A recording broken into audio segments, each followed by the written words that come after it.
Hello everyone, this is Dream Diving, a new series I like to start on my channel to better capture some of the depth of Hollow Knight that cannot reasonably fit into the 1-minute requirement of Egbert's journal. This first episode will be a celebration of 1,000 subscribers, so I'd just like to give a huge thank you for everyone for subscribing to my channel. I generally never thought I would get this many subscribers, it's just an insane amount, thank you. Anyway, today we'll be talking about charms, so I'll be splitting this video into 4 primary sections. What are charms? Categorizing the charms, how to make a charm build, and finally, what makes a charm or charm build good in the first place. The latter 2 sections will be laced with personal opinions, as it's almost impossible not to. However, I will be trying to keep it as objective as possible and only give general guidelines for things.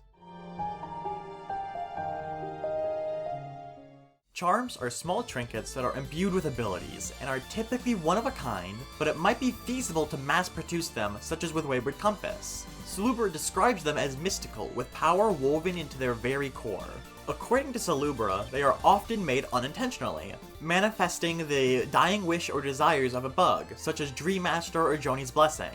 However, from the collection of charms we acquire in-game, this information is somewhat contradicted. From reading the descriptions of every charm in the game, there are only 4 charms which definitively come into existence after the death of a bug: Sprint Master, Dash Master, Joni's Blessing, and Heavy Blow. On the contrary, there is an overwhelming greater amount of charms that are created. Even removing higher being charms such as Shape of Un, Grimchild, and King Soul, there are still a surprising number of charms that are explicitly stated to be made in some fashion.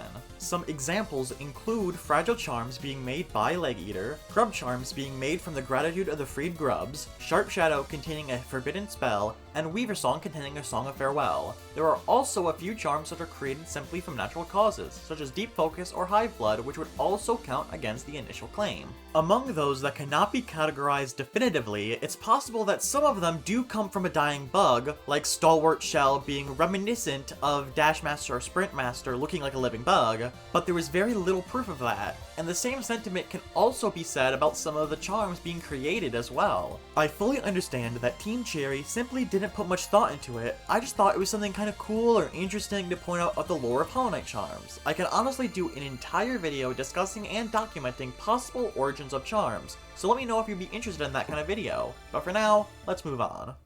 Beyond lore, charms are just simple devices designed to give players the ability to control their character in unique and diverse ways, while being able to change it by just sitting on a bench anytime during the run. They act as a sort of free-form class system and are vital in ensuring the player is strong and each run feels unique from one another. The inherently stronger charms are kept in check by the charm notch system, which acts as your sort of skill points almost. These stronger charms have higher notch costs, sometimes drastically so to the point where they are not even super viable in normal combat, even if they have a fantastic effect. These effects that charms can grant can vary drastically, from just simple stat increases to unique charms that change the way you play, all the way to entire new abilities that you didn't have before. It's so diverse that it allows the player to create any combination they wish, as long as they have the notches for it. Without charms, there is nowhere near the same amount of forethought involved, from strategizing which charm setups to use in specific situations. It's a good thing Hollow Knight never forces you to disable them.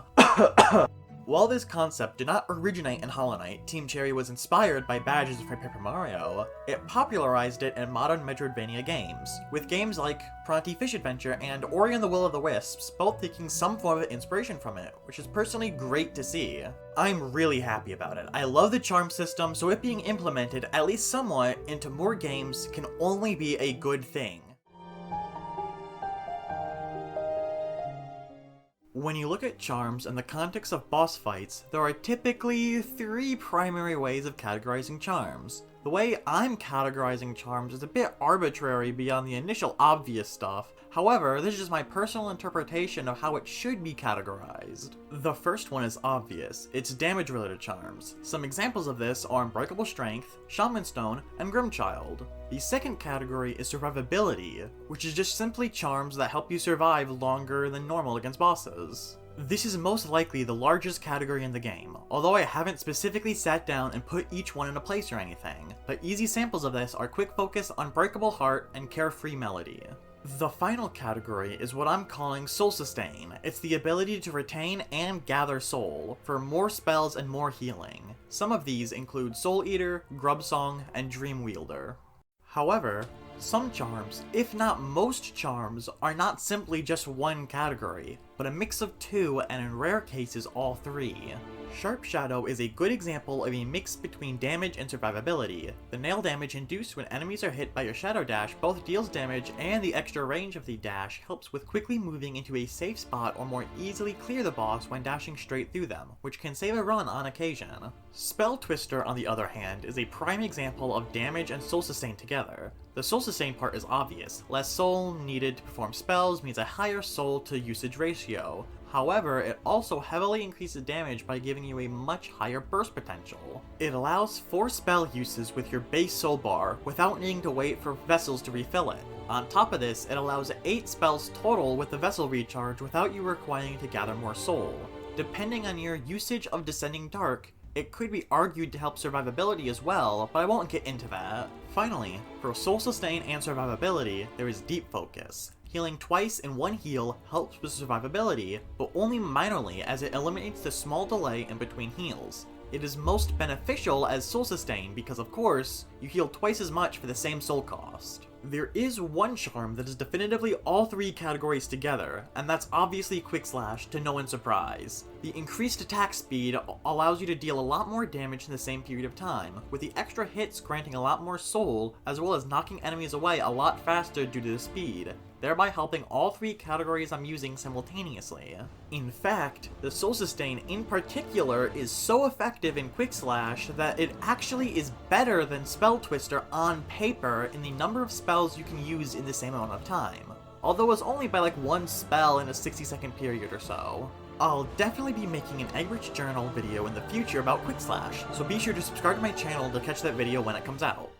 One more thing to consider is the synergies, both hard-coded and not. This allows certain builds to be more tailored towards certain categories than they otherwise would be. One example of a hard-coded synergy that demonstrates this perfectly is Grubsong and Weaversong. Grubsong and Weaversong are hard-coded to allow the Weaverlings to gather a very small amount of soul every time they hit an enemy when these 2 charms are paired. This allows a mediocre soul sustain charm like Grubsong with a very mediocre damage source like Weaversong to become greater than their individual parts and become a very solid soul sustain combo at a respectable 3-notch cost. The soul sustain it provides is not as much as Quick Slash or Spell Twister, but it allows other benefits like their Weaverling damage, and the soul when taking a hit shouldn't be understated as that adds to the soul sustain. I'll also be discussing it more later in the video. On the other hand, with Hive Blood and Grubsong, while they don't use any hard-coded synergy, the fact that Hive Blood heals you allows you to utilize the soul-gathering properties of Grubsong much more effectively, granting a boost in soul sustain that's still more than either one individually. I need to stress the importance that the regen makes this soul gain absolutely free, which is a huge boost compared to the viability of the charms normally. The best use cases for this synergy, not including self-imposed challenges, are long and drawn-out scenarios, like the Pantheons and White Palace. Even for enemies that deal 2 masks of damage instead of just 1, you can throw yourself into spikes to gain the same benefit and even have a small amount of abusable iframes. While this may sound fairly obvious, the most important factor for building your loadout is identifying what you need in a boss fight, applying the right charms for it, and then fill everything else with generally good charms. It can take practice and experience to know exactly what charms help in which situations, however other things can be fairly obvious. I'll give a few examples of charm builds to hopefully help you see different scenarios where you might utilize different setups. My first setup, without any extremely long-winded explanations for charms, as that will come later, is Radiant Markoth. For Floorless Markoth, the people I've personally talked to, including myself, all tend to agree that the thing you require most in that fight is to getting the hell away from him. Some people, such as myself, stacked nail damage charms and used Grubberfly's Elegy to hit him with my nail attacks at a range, while others used nail range extension charms like Mark of Pride and Long Nail to steal soul whenever possible, and hit him with as many soul attacks as they can possibly muster using Shaman Stone and Soul Sustain charms. There is even one person I knew who used Nailmaster's Glory and Dash Slash of all things to slowly whittle him down, and using Shade Soul whenever he could. This means that the actual implementation of adding what you require is really up to you, and the exact best method for a given boss is entirely up to debate and the playstyle that fits you best. Experiment all you want and find the best combination for you. The next one is Failed Champion. It's a very fast fight that catches many new players by surprise. One interesting thing about this fight that differs from a normal boss encounter is that this fight is in a dream. Deaths that occur in dreams don't have the same negative consequences associated with it, like losing your shade or having Fragile Charm shatter. This means that new or inexperienced players will begin to really use Fragile Strength for the first time, while more experienced players would almost always have this charm equipped regardless, showing how different levels of skill will lend themselves to different charm builds in the same scenario. To expand on this idea, a new player might choose more speed or range charms such as Mark of Pride or Dash Master. This greatly helps a player by giving them more speed to react to attacks rather than proactively getting out of the way before the boss can even go through with the attack, something a person with plenty of experience would do. The range is especially useful for attacking the boss while remaining at a safer distance, with again, more time to react to sudden changes. On the other hand, someone who's a lot more experienced with the fight would forgo these safety precautions and lean towards more extra damage, such as, of course, Shaman Stone. My final example, with detailed explanations for each charm pick, is Double Pure Vessel, because it mirrors the actual thought process I went through when I beat this very difficult boss mod 2 years ago. What it does is make you fight 2 pure vessels at the same time, as like the title suggests. This boss in particular is one I'm very familiar with, and I've practiced it day in and day out, so I know I require less survivability than some people, but because of the amount of time I spend in the air from pogoing and using Descending Dark, I'll be using a lot more soul. I'll be wanting to use all this soul while still maximizing my damage. So what I need for this boss fight is a small amount of security, a truck ton of soul sustain, and everything else being my damage. That means my setup will be the following. Long Nail, for adequate survivability at a respectable notch cost. Quick Slash, because the high damage with high soul sustain combo is so good in every scenario that I would recommend it regardless of the build. Spell Twister, as well as Grub Song with Weaver Song, for the incredible increase in soul sustain that those 3 charms provide. They also each give one unique benefit. Spell Twister lets me hold a maximum of 4 spells with 1 full bar instead of 3, which means that even if the spell per minute ratio is the same or lower than other solutions such as Quick Slash, I can spam more spells in one sitting without requiring myself to stop to gather soul. While Weaver Song and Grub Song together let me gain soul while I'm in the middle of doing a spell, leaving myself unable to strike enemies with my nail and gain more soul for that temporary period. My final notch will either be Shaman Stone or Soul Eater over Charming You, depending on how confident I am in the fight, granting me damage and soul sustain respectively. One interesting fact is that even though Soul Eater is actually a better soul sustain charm than both Spell Twister and Soul Catcher combined, it doesn't have the additional spell holding benefit that Spell Twister does. So I would still generally recommend Spell Twister over Soul Eater if you can only have 1 charm. Overall, this build only works because it is 2 very large and aggressive entities constantly pursuing you, and they would not benefit you in normal encounters. The build I have just laid out for you is what I would call the DD spam build. It heavily relies on soul sustain to allow myself to use Descending Dark as much as I want or need to, but maintaining some amount of damage increase so the fight doesn't go on forever. I also didn't want so much soul sustain that I couldn't even possibly use it all, as I would be gaining more soul than I could ever use. Too much soul sustain is in fact a bad thing because it just wasted notches. That's only one small example of so many different kinds of builds you could theoretically use against Double Pure Vessel. The point being, for my skill level, I was able to identify that it required more soul sustain in order to get through the fight on Radiant, and successfully pulled it off, might I add.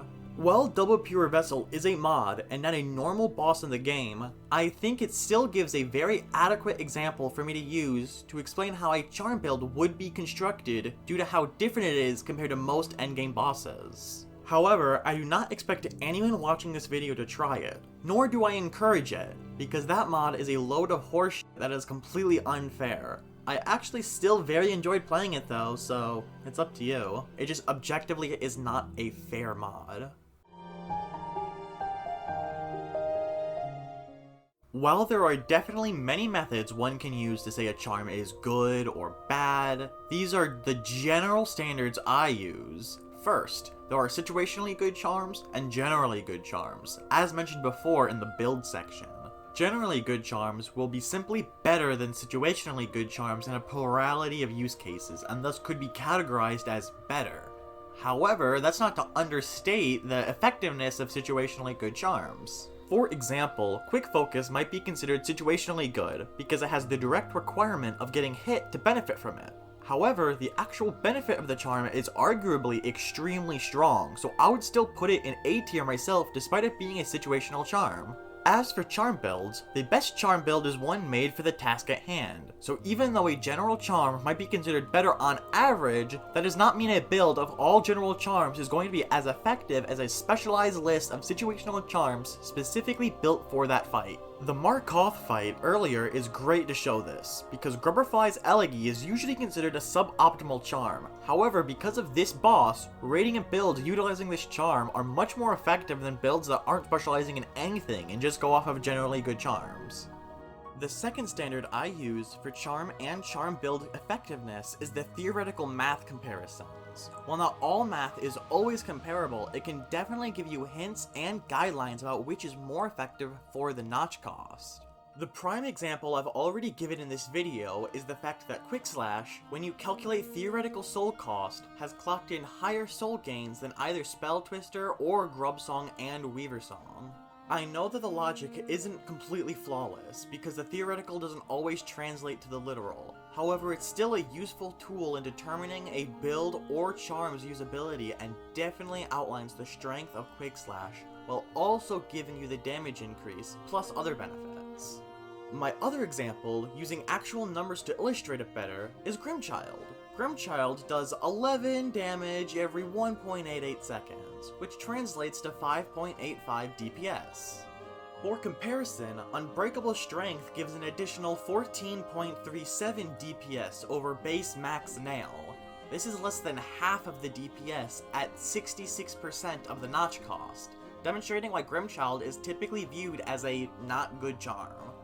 This can really be done with many charm pair-ups or comparisons, and showcases the usefulness of theoretical comparisons well.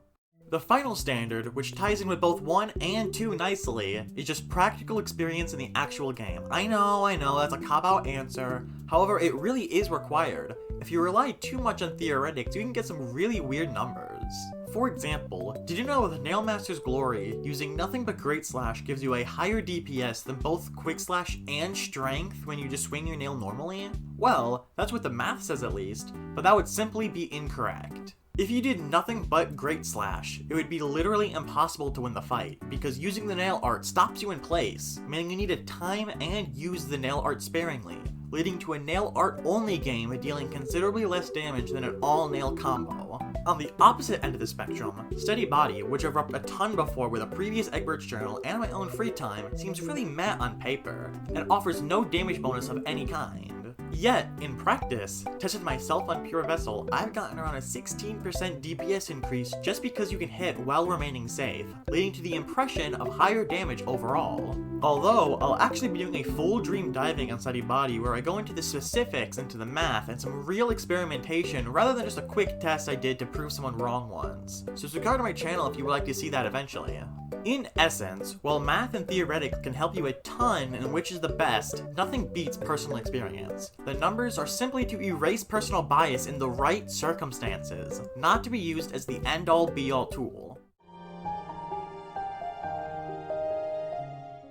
That's all I have to say about charms and charm builds. I'm really sorry about how long this video took to make. I just wanted to ensure it was the highest quality I could muster. I truly hope this video has helped you understand more about charms and what you should look for when building a charm loadout, as well as those who didn't know what to look for in the first place to find better charms for their purposes. Also, for those of you who already know a lot about charms and the game in general, please do leave criticism about the analysis. I'm always open to criticism about that sort of stuff because I'd definitely give criticism to others if I disagree with their own advice. I'd love to do a lot more deep dives on a lot more subjects, but I'm not a professional in every subject, so if there's anyone who does know a lot about a specific aspect of the game and would like to help me with gathering information, feel free to DM me on Discord. My server link will be in the description of this video. Make sure you subscribe to my channel if you would like to see more of my content, and leave a like if you enjoyed this video specifically. Comment what else you would like to see from me, and have a nice day. Goodbye.